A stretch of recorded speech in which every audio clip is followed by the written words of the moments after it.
a number of people on YouTube. Let's answer. Hello those. to our YouTubers for serious. It's our Sorry first for all time that doing nonsense. It's our first time doing YouTube streaming, so please pardon our confusion. Where are the questions in YouTube? Oh, I see it. Hey, you're live on YouTube. Did you guys know that? We just figured that out. Thanks. I've known that. I've been fully aware. Getting some crazy echo. Explain how to deploy on a server, please. Would this be a good time to talk about Launch Talk? Jeremy's not here, so no, but. Yeah. But how about this? We do have some new docs on how to deploy a reaction app on Docker. So I will chat that to you in the YouTube chat. How do I chat in this? Just say something. Oh.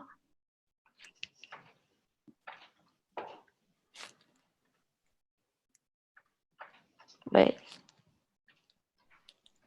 I can't post anything in there. Here, you want to give it to me? I am the YouTube administrator. Can you add that? Yep. Yeah, so we do have some updated documentation on how to deploy a Reaction app to a Docker container, which is what we use and recommend. And so that's that. We also have a service that will do that for you called Reaction Platform.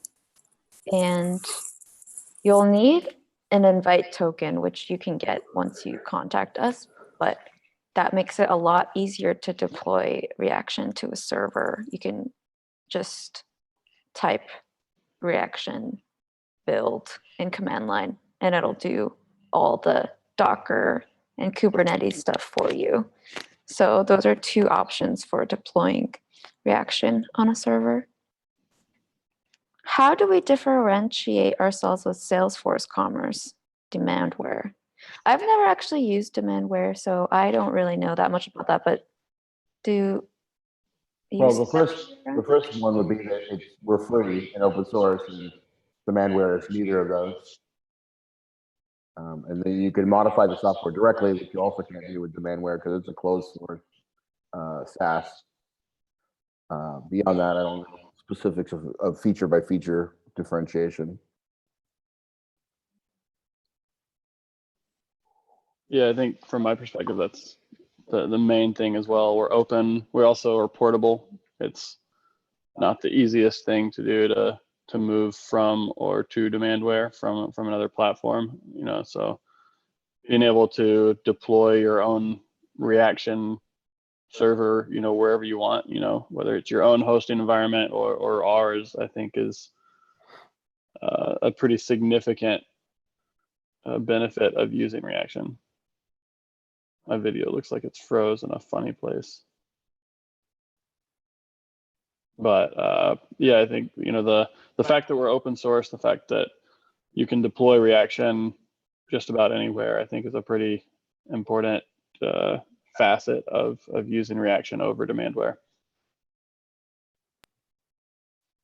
Yep, and just to reiterate, it's free, so you can try it out for free locally, and that means that you would probably need a developer or someone or a willingness to learn some JavaScript to get started, which might be a little bit different from Demandware. I'm not sure. So yeah. Thanks for asking us questions in this YouTube live chat. We've never done this before, so it's pretty cool. It would be great if you could post, you know, where you're coming from or how you heard about Reaction or anything like that in the live chat, because we love hearing that kind of stuff too.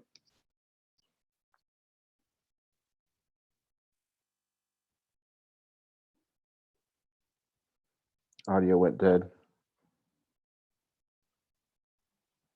So, Chico, was there anything else we were hoping to cover in this community chat? Or is it just mostly Q&A?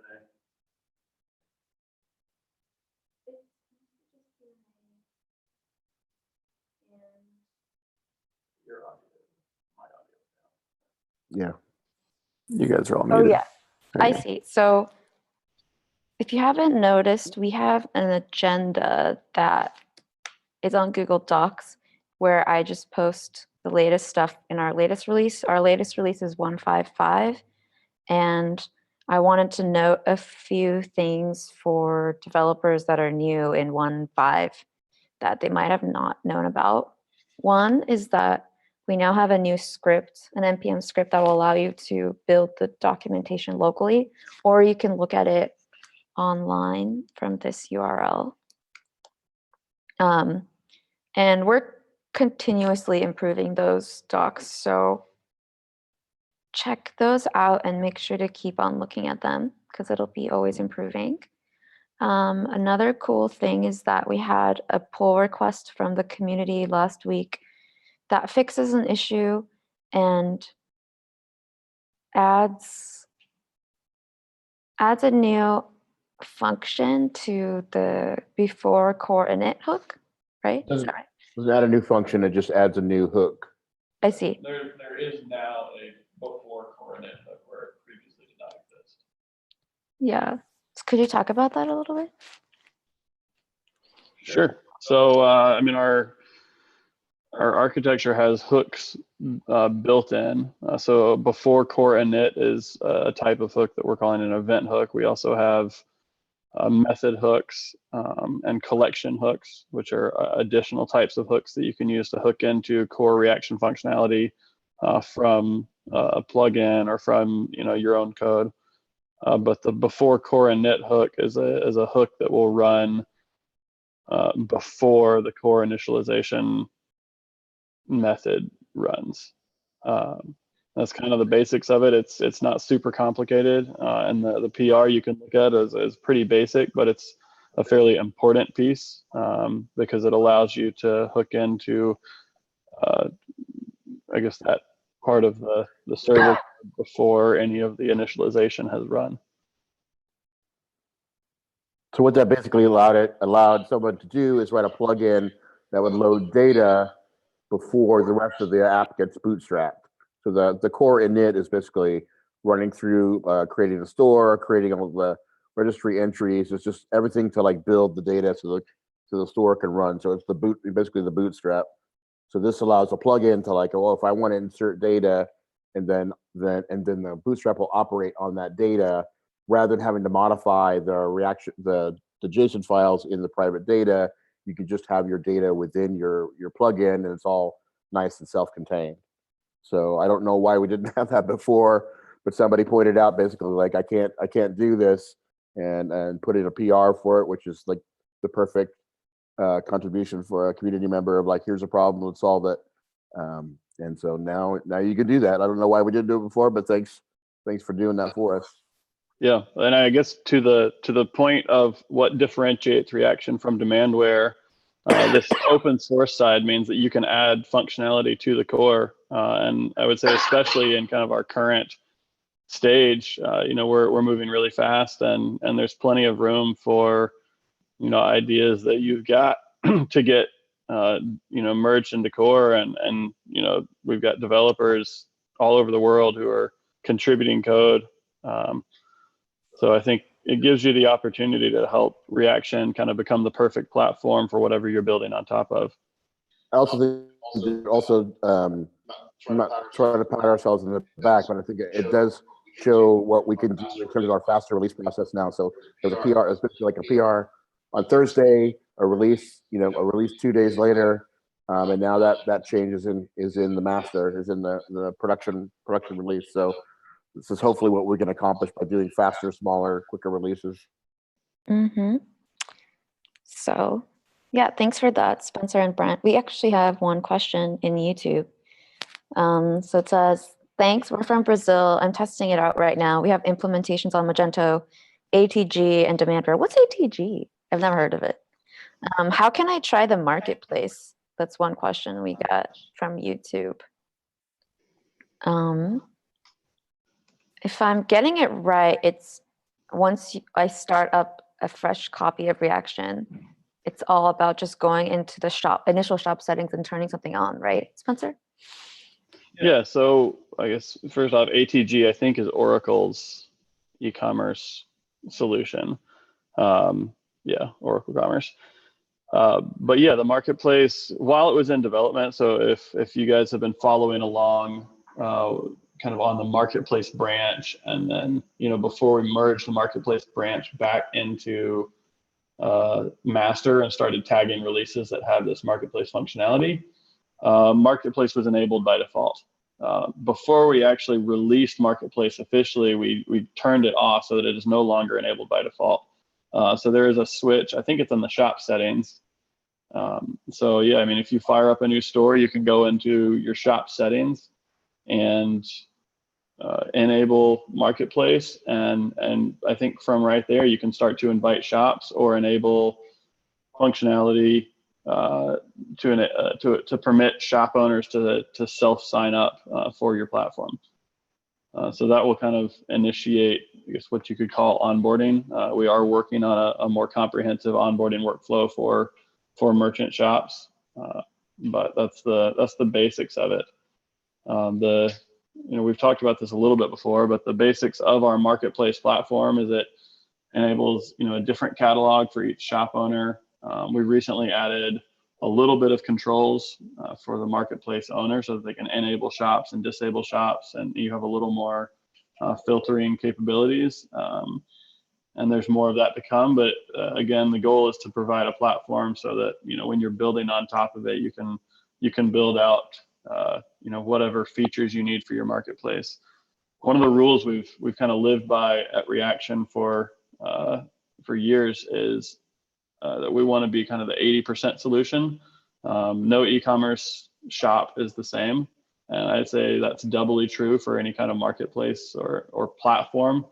No two marketplaces are going to be the same, and so we don't want to necessarily be providing every tool for every marketplace, because that would just have enormous amounts of bloat within our software and make it slower. And so what we want to do is provide a platform that is extensible and that is clean and that provides all of the basic functionality so that you can take our platform and build on top of it to accomplish whatever your goals are specifically.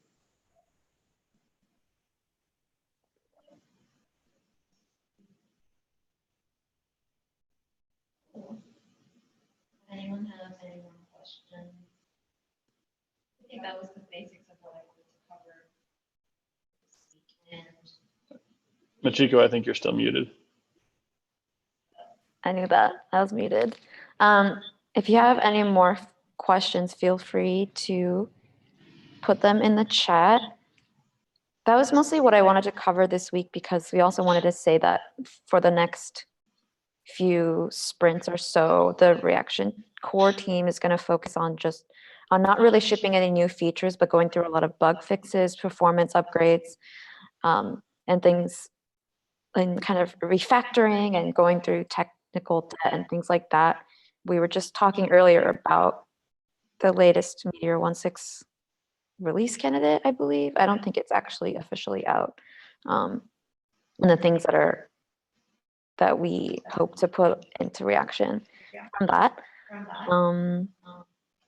So yeah, that's what the outlook is like for the next few weeks for us. And if we don't have any more questions, I think we'll end the community call for today. It does look like Meteor 1.6 is officially out at this point. Actually, 5 days ago, I see an official release. I see. And we don't, it doesn't work out of the box. It does not work with Reaction out of the box. I would recommend against pushing that update to your stores, especially to your production stores, especially without testing. Yes. Don't do that. Yeah, and it looks like there's a pull request for 1.6.1 already too. So yeah, they've got a beta 1.6.1 out. So yeah, we'll let them shake out all the willies before we go ahead and pull that into Reaction. Mm-hmm. but we are working on that as kind of a side branch to the primary Reaction branch. One other thing I would say, just to whoever's following along, is that this 1.5 release also, we've seen an enormous amount of improvements to our docs. Specifically, our JS doc is improving and being released at a fairly rapid pace right now. So I highly recommend checking that out. I think, with some of the questions about Marketplace and some of these implementation questions, that's going to get a lot more clear as to what you can do and what you can't do. And hopefully this will start to inspire, either pull requests for features or functionality that is clearly not there yet, or, provide the framework to build the apps that you need, because we now have, better API docs. Yep. Awesome. Looks like we don't have any more questions, so it's a good time to end their call. And we'll let you know when the next call is. Yep. Bye. All right.